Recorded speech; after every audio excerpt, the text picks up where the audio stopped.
بالله من الشيطان الرجيم. بسم الله الرحمن الرحيم. الحمد لله رب العالمين، والصلاة والسلام على سيد الأنبياء والمرسلين نبينا محمد وعلى آله وصحبه أجمعين ومن اتبعهم بإحسان إلى يوم الدين.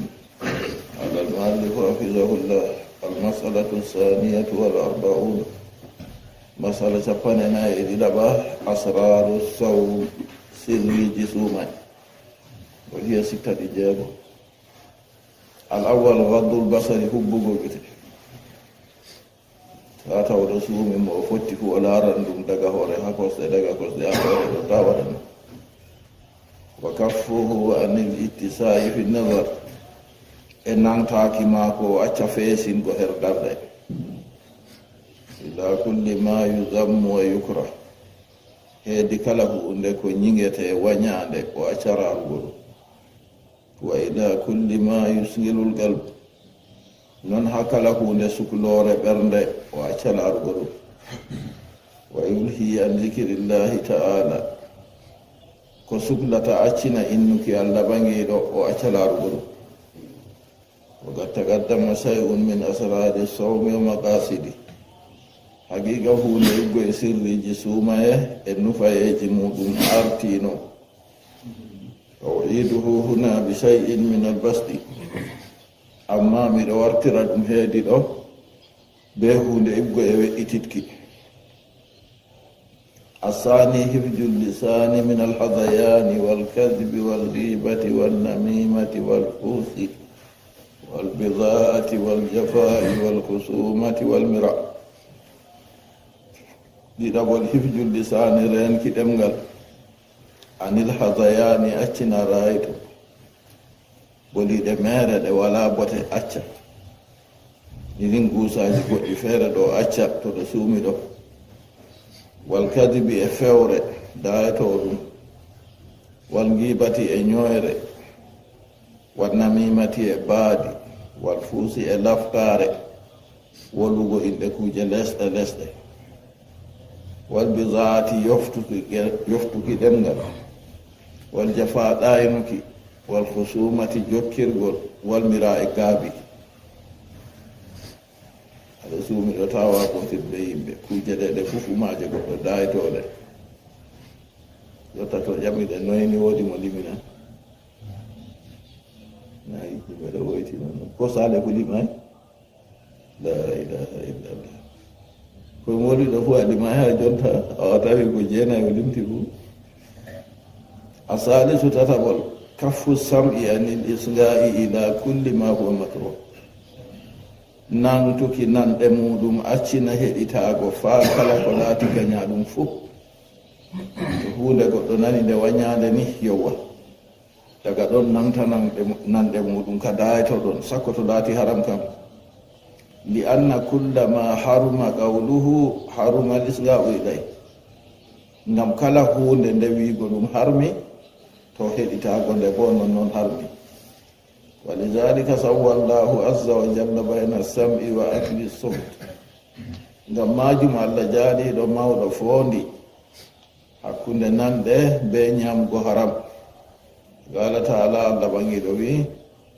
samma'una lilkadhibi akkaluna lissuht. samma'un ɗuuɗan nanuki en lilkadhibi fewre to ɓe pewi ɓe ni ɓe jaɓan. akkaluna lissuti ɗuuɗa ñamugo riswaya, ɗuuɗa ñamugo corruption, ɗuuɗa ñamugo haram en. ɗum moyen kadi sona yahuda tindinira mo wari fu tokki ɓe ɓaawo on. suratul maida 42. arrabi'u kaffu baqiyatil jawarihi anil asami min alyadi warrijli. arrabi'u nayaɓol kaffu nantago baqiyatal jawarihi horano terɗe anil asami accina junubaji min alyadi goye jungo warrijli e kosngal. jungo maako ɗo taw barira goɗɗo be maago, taw balmira goɗɗo be maago, taw fiira goɗɗo be maago, taw huɗira goɗɗo be maago, taw wujjira goɗɗo be maago. kala ko andi junuba fu o ɗayato jungo mako ta waɗa warliji non kosgal ta o yaha nokkure nde Allah haɗi ha taw o ñamragal hunde nde Allah haɗi wa anil makari non gañaɗi kala hunde nde o andi ɗum wañade fu o dayato ɗum wa kafful banni ani shubuhati waqtal iftari e namtuki reedu bo accina kuje nanduɗe wakkati yewuki ba haram na haram ba halal na halal ta o yewira ɓe majum o yewirani ɓe huuɗe ko laati halal ko laati dagiɗo fala mana li sawmi ani taami lhalali summa liftar wala alham wala na suuma e mana nantago accina ñamdu laatiɗu dagiɗu nden to wari yewgo o yewira dow laatiɗum haram kam alhamis masala joyaɓa alla yuksira min ataami wakta al iftari ta o ɗuɗɗina ñamdu wakkati yewuki yande to nami wi wonna ƴakka dibinoje joweeɗiɗi malla jeenayi kaye 11 ƴakka kuje feere ɗo toon yaru ɗum golule mu heɗɗo muñude ha juulima ngariba ɗo a ƴakkuma ko a yiɗi fu ha hee kono sale ɓerni ko ni wiyata noon ha en juuliɗawa magariba juulilawgo magariba fu ɗum hunde woode on na yewgo tan on e boɗɗum alla yuksira min ataami wakta al iftar ta o ɗuɗɗina ñamdu wakkati yewgo bihaysu yamtali'u badnuhu fa yusqiluhu dhalika anil ibada be nokku to o ñaami goo ni ebbina reedu ñamdu goo wara teddinamo andu maako kadi jonta kam warta ha ummama daker sakko jungo kam o ñami kadi wa alla yuksira sahwata ta o yewa suuno maako hunde nde suunatamo ta ñaama ha suuno man itta ta waɗa ni bal yatawassatu fi dhalik accina o safdina heedi bolwa ɗum ɗo ñaama jonta kam seeɗa dede haaje mum on wa yura'i sihhata o reena njamu maako ɗuɗɗingo ñamɗe ɗo ñawɗon toon dey wa kasaratu ta'ami yumitu lquluba kama in bi zar'in iza zada sakyuha ɗuɗɗinki ñamɗe mbaran ɓerɗe yimɓe ñamanɓe jurɗo ɓurna fu huɗata Allah dey tata ñamu ɗuɗata reedu heewa ɗo bal yatawassadu fi dhalika wa yura'i sihhata o sakɗina her bolwa ɗum ɗo o reena njamu maako ñaami de weelo goo itti reedu goo heewa e fanti sakko fa inna min asbabi tarakkuli jism ɗuɗɗingo ñamɗe ɗo ɗum ɗon nder sababuji ko tampinta ɓanndu wa du'fihi anil ibadati wa dafihi anil ibadati tampinki ɓanndu man acca ɗewat goɗɗo to ñaami haari wane ɗo suno maako yaki man ka o siwto tan ɗo kañum kadi nden jotta o yewi suumay oɗo taskani juulgo bo nde kadi o juulata kadi wa kasalihi an awamirillahi azza wa jalla imtila'ul maida kasalu njoosu maako mbaatidan maako accina umroje Allah jaaliɗo mawɗo sababu man heewgo reedu to laatake tum ndera ɗo ɗo heewi halas hakkilo bo dindi tum ndera ɗo ɗo heewi yo tiiɗal bo dindi tum ndera ɗo ɗo heewi taskitaago ko Allah seedi ɗo wuri ɓe haadi dindi ngam yande to o heɓay ko hebbina ngani ko haram o heɓan o hebbinira ngam heɓajum nasalullah salawata wal afia asadis an yakuna qalbuhu ba'da al iftari bayna al khawfi war raja ɓernde maako laato ɓaawo yewuki suumay nde ɗon hakkunde kullol e tammude fa huwa la yadri ayubbalu sawmuhu fa yakunu min al muqarrabin kanko ɗo o anda kadi suumay maako ɗo jaɓete o wona nder ɓaddinaɓe ha Allah na am yuraddu alayhi fa yakunu min al mamkuti hobo suma e mako man lornete dow mako o laata oɗon nder tikkanaɓe Allah waliyakun zalika fi akhiri kulli ibadatin yafrumu minha yo bolwa ɗum ɗo laato ha kala ragare dewal ngal o rewata o timmina fu nayi sumay tan a nangina ngarɗam ma timmi a numano a yiwi giwam ma timmi a numano a juuli julde ma a timmini a numano a hokki sadaka ma a numano non jonta a yewan suuma e ma a numano suumayre ma be hoore ummata o kala kuugal laatingal dewal fuu a hijji hijju ma timmi a numano o waɗi alumra ma a timmini a numano ɗume a numata kuugal ngal mi rewi Allah ɗo kangal jaɓama mi laatoto ha baddinaɓe ha Allah na ko malla ngal jaɓaka mi laata tikkanaɓe Allah Allah reni ɗo to moye fuɗa taskita bana ni ɗo na yi kuugal woɗan mawnitare walata hen mako almasala المسألة الثالثة والأربعون في وعيد من أفطر يوما من رمضان بغير عذر روى الترمذي وأبو داود والنسائي وغيرهم أنه صلى الله عليه وسلم قال من أفطر يوما في رمضان من غير رخصة ولا مرض لم يقضه عنه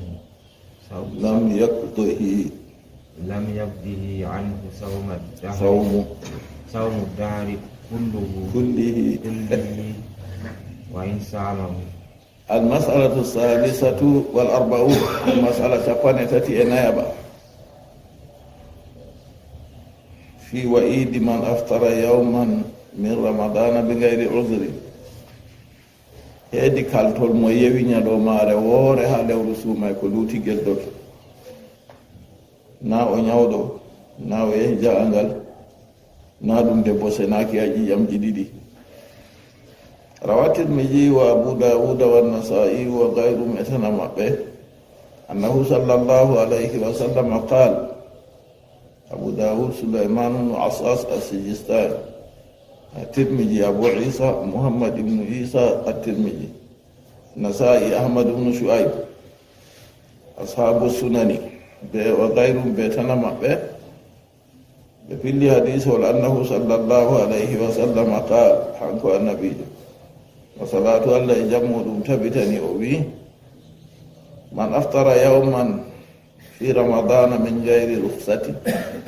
mo yewi ñalomaare woore ha lewru suumay ko luuti hoynuki wala maradin wala ñaw lam yakbihi anhu sawmu dahari kullihi suumugo jamanu fufu yoɓantamo en samaw ko suumi ɗum ñalomaare woore o yewi wala geddol ko ɗumen to yiɗi tumoɗo suumi yoɓantamo ñalomaare ma seno watta kadi se o tuuba on وفي حديث ضعيف رواه أبو داود والترمذي وابن ماجه وابن خزيمة من حديث أبي هريرة بسند ضعيف ضعفه ابن خزيمة تمثيل وقال النووي في المجموع إسناده غريب تقول الحديث والمنقل dini kadi holli hadis hol mangol tampugol fof kadi se goɗɗo rento kadi yewgo ñalawmaare suumay ko luutigel dol amma ɗo kam en tammay ɗuma goɗɗo huwa ɗum wa rawa ibnu hujaymata wa ibnu hibbana annahu sallallahu alayhi wa sallam qal baynama ana na'imun atahni rajulani laaɗo allah wi hakkunde mi ɗaniɗo se worɓe ɗiɗo ngaraniyam fa akhja bi dab'i fa ataya bi jabalan wa'aran se ɓe nangi ha semde am ɓe dillidi be am ha hooseere saɗa waɗɗukira faga ala ɓe mbiyatam is'ad enga waɗɗu hooseere ɗo fa qultu min inni lawti kam wawata waɗɗugo hooseere nde faga ala ɓe mbi inna sanusahiluhu laka minin min hoynante waɗɗugo nde man fa sa'idtu hatta ida kuntu fi sawa'il jabal se mba'imi ha nde mi yotti caka hooseere fa ida ana bi aswatin sadida se ndayam be sawtu satugo hoolore satunde olko satugo fa qultu mbimi ma hajil aswat sawtoji ɗiyeji ɗi gala ɓen go mbiyatan mi hada awa'u alinnari ɗo ɗum ƴewango yimɓe yiite on yimɓe nder yiite on ɗon boya a nanata summan talaga bi hoti ɓe dillidi be am fa ida ana bi gawmin muallaqina bi araqibihim senda yimɓe ɓildaɓe be codduli maɓɓe mustaqatun aswaquhum nden buttuli maɓɓe bo ceekaaɗi tasilu asdaquhum daman buttuli maɓɓe goɗon ila iyam guntu mbimi man haula eɓe ɗo gaalaɓe mbiyam alladina yuftiruna gabla tahillati sawmihim kamɓe on yewanɓe daga yeeso dagaki suumay maɓɓe daga wakkati yewgo suumay waɗa ɓe gewata daga nange mutay on ɓeɗo gewana ko malla daga julde waɗa kamɓe ɓeɗo juuɗa ɗiɗi fuu ɗefti hadis o sahihun ibnu maja ibnu hujayma wurtinigol ibnu hibban wurtinigol hakim wurtinigol bayhaqi wurtinigol min hadisi abdurrahman ibn yazid ibnu jabir قال حدثني سليم بن عامر قال حدثني ابو امامه به وهو سند صحيح تقول الحديث والمن تقول شاهيغا رجاله كلهم ثقات وبحديث والمن بفوفو بقولا وصححه الحاكم ابو عبد الله النسابوري الحاكم صحيح نقول وأقره الذهبي نون ذهبي وغير والتبتني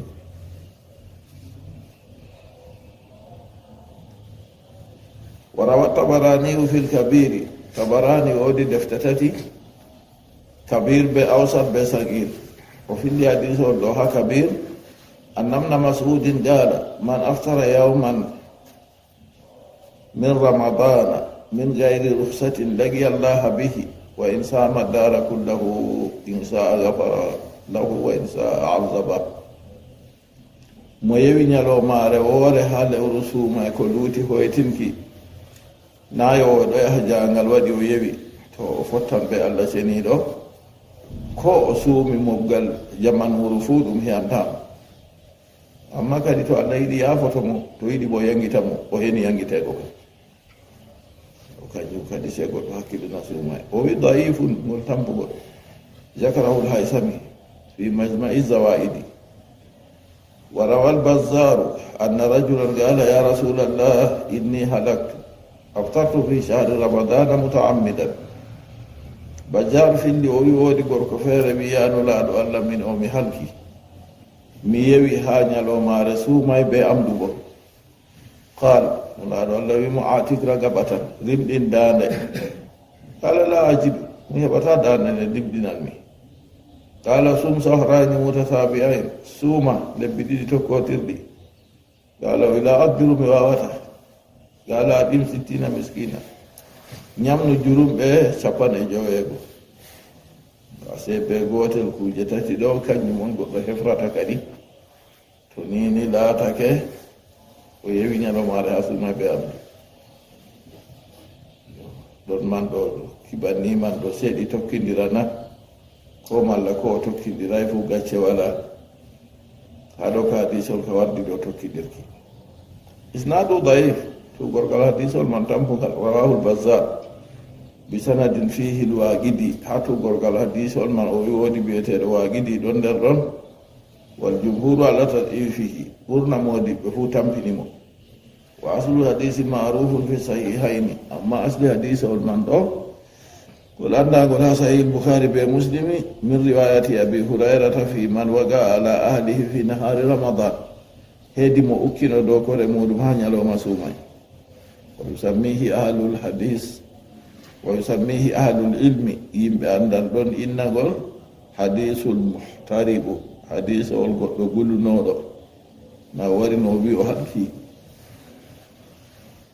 kanjum kadi hadis on se taskita laara haala magol no ngol woni wa akhraja abu ya'la amma fu goɗɗo rento kadi wa akhraja abu ya'la marfu'an annahu sallallahu alayhi wa sallam qala ura al-islam wa qawaidu ad-din salasa alayhinna ussisa l'islam ɓoggi islama darange dina ɗum tati dow maaje on islama ersisina dow maaje islama darna man taraka wahidatan min hunna fa huwa biha kafirun halalu dam mo acci gootal kuugal gootal nder kuuɗe tati ɗen kanko man ɗo be accuki man ɗo kefeero ƴiyamma ko dagi e ɗum ɗe sahadatu an la ilaha illallah seedago deweteɗo wala se allah fakat mo seedi noon seedan muhammadu bo nulaɗo allah wa salatun maktuba ɗiɗawol woni julde farɗiɗinande kuugal tataɓal woni wa sawmu ramadana e sumki lewru suuma wa fi riwayatin man taraka minhunna wahidatan fa huwa billahi kafir mo acci gootel nder kuuɗe tati ɗen kanko man ɗo o hufraniɗo allah wala yugbalu minhu sarfun wala adlun kuuɗe maako farilla be nafila fuu jaɓatake wa qad halla damuhu wa malu haqiqa ƴiƴam maako be jawdi maako fuu dagani julɓe kadi jotta kam kuuɗe maako jaɓatake noon se to o lori o tuubi to o tuubay o lorti ardine ka kuuɗe man jaɓatake isnadu daifun tuugorgal hadis on man tampugal akhrajahu lalaka'i fi sunna wa abu ya'la min hadisi muammal ibnu isma'il qala haddathana hammad bnu zaidin an amr ibn malik an-nakri ana bizawza'i an ibn abbas bihi bi hadisi ulman wa fihi muammal don hatu gorgal hadisi ulman wa huwa kasirul khata kanko man o duuda bo fiijo wa amru lam yusighu amru ka hollina musamman wi'ayo ko laaɗo siwa ibnu hibban ko luti ibnu hibban wa taraba hammadun fi raf'ihi wa waqfi hammadu bo darkitini ha ɓankukingol malla bo darnukingol wala alla al-akhiru wa sawa wala alla al-akhira huwa sawa bela ragale ɗo on woni sawabu ha magol kadi ngol laatan jonta kam mawqufu on ngol darnago wallahu alamu allah wonan المسألة الرابعة والأربعون مسائل يحتاج إليها السؤال أولا مسألة من أكل بعد أذان الفجر في رمضان شاقا المسألة الرابعة والأربعون مسألة شابان إن يبقى مسائل يحتاج إليها السائل مسألة يمي لتومي لبكته هرماجي أولا مسألة من أكل بعد أذان الفجر في رمضان شاكا ميامي باو ندنا غو فجري هاندر لو رسوما وسكدو ورسك بولول غاسرا غاسا سي او نيامي بو فاي ما ورد غادي إذا زكى هل طلع الفجر أو لم يطلع تونيني وسكي بولول غاسنا كو بولول غاساي فله أن يأكل وأن يشرب حتى يتبين طلوعه ونعم ويرى هذا لتاكبول الوضع ولو علم بعد ذلك أنه أكل بعد طلوع الفجر ففي وجوب القضاء نزاع ونعم ويرى nden ɓawa ɗon ko hillita o tawi o ase bolol gasi fu kanko oɗo ñama to woni ha yoɓuki ñalawmare man ɗo wa botirki hakkude anduɓe wal asharu annahu la gada alayhi ko laati lolluɗum kam yo yoɓre wala dow maako ngam na be amdu o waɗi to be amdu kana fakat yoɓre ɗon kanjum kadi jotta kam oɗo ñama oɗo yara o anda ɓuulol gaasi ko hirriti o tawi asehe oɗo ñama oɗo yara ɓuulol gaasi ɗo o wi ko laati lolluɗum kam yoɓre wajiba e dow maako wal asharu annahu la qada alayhi ko ɓuri wangugo kam yoɓre wala dow maako wa huwa sabitu an umar radiyallahu anhu kanjum woni tabiti ɗum ha umar ibnul khattabi radiyallahu anhu wa qala bihi ta'ifatun min as-salaf wal khalaf yefre feere goye salafin ko en wi ɗum non khalafin ko en bo salaf ɗo daga sahabo en tabi'ina tabi'in khalaf bo garanɓe ɓaawo maɓɓe wal qada'u huwa al mas'uru fi madhahibi al fuqaha al arba'a amma mashaba mashabaji modiɓe nayi andaɓe Abu Hanifa, Maliki, Safi, Ahmadu ibn Hanbal ko laati lolluɗum ha mashabaji maɓɓe kam goɗɗo man o yoɓa ñalomare man. Wallahu a'lam. Allah won anduɗo. Mi tammi noon no hakkilo goɗɗo fu ɓurata de'itiggo. Oɗo ñaama oɗo yara o anda ko hillita o tawi ase bullol ngasi ɓoyma oɗon no ñaama o yoɓa ñalomare man ha mashabaji nayi fu. Saniyan mas'ala man ijasama ummi alay, to o suumini hakkilo mako ha itta o bo senoyi. Ida kana sawmu yajlibu lahu misla hada al marad, to ni suumay laatake ɗo foɗanamo bako nandi ñawo ngu fa innahu yuftiru wa yagdi, kanko kam o yewa o yoɓa kadi, o yewa o muya jotakatayake to o yamɗiti o yoɓa kadi. Fa in kana hada yusibuhu fi ayi waqtin sama kana ajijan an isyan, to laatake ko wakkati ndey to o suumi bannima eɗo waɗamo, to o suumini ha hakkilo mako itta, to jonta kam o laati o tampuɗo wawata sumgo on. Seno o waɗata fa yuɗimu an kulli yawmin miskina, o ñamna kala ñalomare fu jurumɗo tan kanko tum banni kadi, anda to ni Allah moƴƴi dow mako yamɗitinimo ɓawa ɗon o suumo kadi. Sadisan mas'ala man aftara fi nahari ramadana muta'ammidan. Salisan mas'ala man aftara fi nahari ramadana muta'ammidan summa jama'a, mo yewi ha ñalomare suumay be amdu, ñaami ko o yari ko ɗume o waɗi, nden ɓaawo ɗon fahin o lori o moofdi ɓe kore maako fahin, alayhi lqada, yobre kaɗo dow maako lismi. Wa amma alkafaratu fatajibu fi masabi malikin wa ahmad wa abi hanifa, nden keforgal bo ɗon wajiba ha masaba maliki be imam ahmad be imam abi hanifa, wala tajibu illa shafii, amma ha safii kam o wi keforgal wajibay.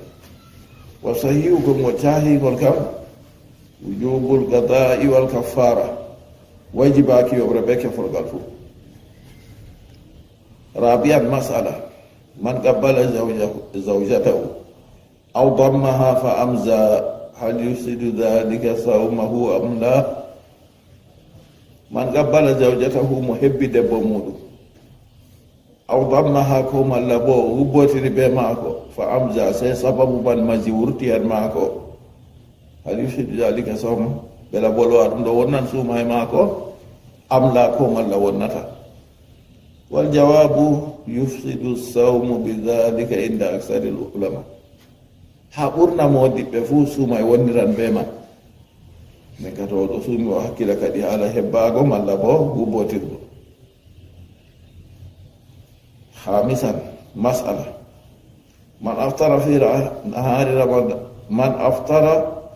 fi ramadana muta'ammidan, mo yewi ha nder suuma o amduɗo. Ida aftara fi ramadana wa huwa alimun bi tahrimihi, mo yewi nder lewru suuma o anduɗo bo ɗum haram, istihlalan lahu wajaba qatluhu, do o daktini on o wi kai kanko kam na yewugo man dagi ɗum, o andi bo yewugo man haramun de, to kiita mako ha kiita islama kam wajibi o bare, ngam iri o to accama o raɓa yimɓe feere warta iri man. Wa in aftara lakinnahu gayru mustahillin ma ikrarihi bi wujubihi kana fasidan, to o yewi ɓe amdu ha ñalomare suumay amma o wi ay yewgo man dagi ɗum, oɗo andi suumago man ɗo wajibi oɗon dow non, nden o yewi ɓe amdu, o bo laati o fasikijo, o losiɗo o accini ɗo tanago Allah, seno yimɓe mbadata ɓe maako laamiɗo julɓe ɗe namin ɓe ma. Wa yuaqabu ala fidrihi fi nahari wa yuaqabu ala fidrihi fi ramadana bihasabi ma yarahu l'imam, o yangite kadi ngam dalila yewki maako ha lewru suumay ñalomare suumay ɗo be fodde ko laamiɗo julɓe yiyata yangitirgo mo. Wa in kana jahilan urdifa bi dhalik, to laatake o jahilijo o anda on, nden bo o andine kadi, ويرجع في ذلك للاجتهاد للإمام ندن لورته هرماجم جونتا كام هذا الاجتهاد لا ميلك وارفو توكيره يتيره مبماجم. سادسا المسألة من أدركه شهر رمضان ولم يكن يقدر على الصيام من المرض وتوفي وعليه صيام شهر رمضان ولو رسو ما هewti ɗum nden o wawata suumago ndu ngam ñaw o maynama bo ha ñawgo o heɓai suumgo lewru suumay goo e noy waɗete fa hada ijattasala bihi lmarad o man to ñawmay ɗo sonotiri be maako o yamɗita e on sam ha o maayi walam yumakkinuhu lgada'u yoɓre hemñinanakimo falaysa ala warasatihi illa lid'amu anhu wala ko woni dow donoɓe mo koye na ñamnango mo tan ɓe sumantamo ɓe ñamnana ɓe kala ñalowmare fuu muddu goto. المسألة الخامسة والأربعون اختلاف الأنبياء في الصوم. قال أهل العلم اختلفت سنن الأنبياء عليهم السلام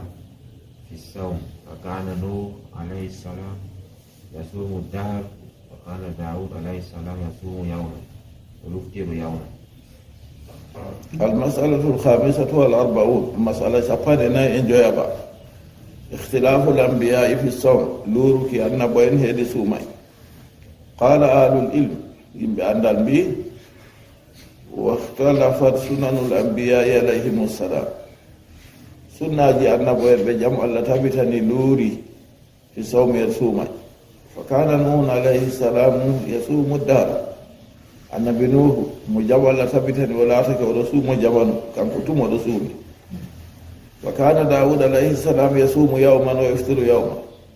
annabi daud mo jabo Allah tabitani wala taka o suumo nyalomare o yewa nyalomare. wa kana isa alayhi salam yasumu yawman wa yaftiru yawmayn wala taka annabi isa o suuma nyalomare ore o yewa nyalde didi aw ayyaman ko bo o yewa nyalde. وكان نبينا صلى الله عليه وسلم في خاصة نفسه النبي جمن وصلاة الله جمود تبتني ولا تكها كرتي لمنها ورماكو يصوم حتى يقال لا يفطر ويفطر حتى يقال لا يصوم ولا تكو الصوم حاوية ويواتاسم ولا تكو اليوم فإنت حاوية وصومته. ولم يكن يستكمل صيام شهر إلا رمضان ولا تاكي ودو تمنا سوما قول لورو كم وإنا لورو سوماي. وذلك أن الصيام ترياق والترياق لا يستعمل إلا بقدر المرض. سوماي رو دون وايبانا هوي كتين كي باندو وهو تنرتاكي وإنا بفد نياو نفوتي. سوماي رو قدو سومي رو ودي كو هوي تنتا باندو مودي وايبا يرو ولكي ngam woodi ko matata ha reedu maako ha ndu hoyta lekki mayna o yarata seeto woodi ko waɗi kadi. wa kana qawmu nuhin alayhi salam shadidul azmati hatta ruwiya anhu ma ruwiya. annabi nuhu mo jam Allah tabitani o laatake sata anniyajo shadidul azma ha fillama her maako ko filla. نعم. وكان قوم نوح عليه السلام يوا يمبي النبي نوح بجم مجمع الله تبتني بلاتك سديد الأمجزة يوا بلاتك بساتا جلوجي ودي جلوجي نيامدوجي فere to jilli ha der reedu sabbi bina nyawji goddi fere hatta ruya anhu ma ruya ha filla ko filla. وكان داود عليه السلام ذا قوة ورزانة النبي داود مجمع الله ثبتني ولا تك وجم سنبه نيسا كيلو جبو. وكان كما قال صلى الله عليه وسلم لا يفر إذا لاقى نون النبي داود ولا تك بنو النبي محمد صلى الله عليه وسلم بي كان النبي داود توفتي بكون ها حبره ودغتا hadisol Bukhari be Muslim fu filɗigol doggago ha kono jihadi ɗo woɗay ɗon man ɗo ɗum naada goɗɗo yiite ko konuji non ɗi en andi ɗo fu to goɗɗo yahi ɗo dogga ɓe gi ɗum ɓe mbaran ɗum de ɓe accata ɗum wa kana Isa alayhi salam da'ifan fi badani faringan la ala wala mat annabi Isa mo jam Allah tabitani o laatake tampuɗo ha ɓandu maako perewɗo o wala koreji o wala jawdi fahtara kullu wahidin ma yunasibu l ahwal kala goto nder ɓeeɗo fu suɓi deydey ko leɓanta yakeji mum wa kana nabiyuna sallallahu alayhi wa sallam arifan bi fawaidi sawmi wal iftar nabijo men o salatu allah e jam muɗum tabitani laatake anduɗo be boteji suumay e bote yewgo mutaliyan ala majasiki wa ma yunasibu o ɗenɗitanɗo ha dow jilluki muɗum be ko heɓantara fahtara bi sababi maslahati lwakti masha se o suɓi kadi be sababu bondi maslaha ko ha wakkati fuu ko yiɗi wahtara li ummatihi alwanan min assiyam o suɓani ummatore maako noneji ibgo e suumay min ha nder maji yawma asura yande sappore lewru haara wa sirru masru'iyati annahu waqtu nasrillahi ta'ala fihi Musa alayhi salam ko woni sirri sar'ago suumago yande sappore lewru haram ɗum wakkati Allah ɓagiɗo walli annabi Musa mo jam Allah tabitani ala fir'auna wa qawmihi dow fir'auna be yimɓe mum annabi Musa jaali ɓe wa sakara Musa bi sawmi dhalika al yawmi se annabi Musa yettiri Allah be sumgo ñalomare man wa sara sunnatan bayna ahli lkitabi wal arab se ɗum laati suumago yande man ɗum sunna kadi ha hakkunde yimɓe defte be arab en fuu fa qarrahu rasulullahi sallallahu alayhi wa sallam nulaaɗo Allah kanko bo o tabbitini wa min ha siyamu arafa ha nder ko annabijo suɓani ummatore mum suumago nder majum suumago yande arafa yande kijjoɓe daroto ha arafa wa sirru fihi annahu tasabbuhun bil hujjas sirri ha suumugo yande arafa kayum man ɗo ɗum laati ba nandidingo ɓe hijjoɓe wa tasawwuqun ilayhim e yenwuki ɓe wa ta'arrudun lirrahmati allati tanzilu alayhim ɓe fe'anago hinna e jippanɗo ɗo maɓɓe wa sirru falli ala sawmi yawmi asura nden sirri ɓural suumuki yande arafa ɗo yande sappore lewru haram annahu hawdun fi lujjati rahmati nazilati dhalika al yawm ɗum yumpago ɗum nastugo ha nder yuure hinna e jippoto nde ñalawmare ma wa sani ɗiɗaɓol ta'arrudun lirrahmati allati madat wa gadat ɗum fe'anago hinna e Allah caaliɗo timmi fa amida annabiyu sallallahu alayhi wa sallam ila samarati lhawdi fi lujjati rrahma annabijo mo salatu allah e jamuɗum tabitani o nufake kadi heedi ɓendallore juugo nastugo nder yuure hinna e Allah wa hiya kafaratu junubi sabiga wa nubu'i ani dunubi lahiga kanjum woni hefugo junubaji caaluɗi nden ɗaɓɓinego bo ha junubaji ɗi tammi warugo bi alla yakbalaha samimun qablahu fa ja'alaha li sawmin arafa bi alla yakbalaha samimun non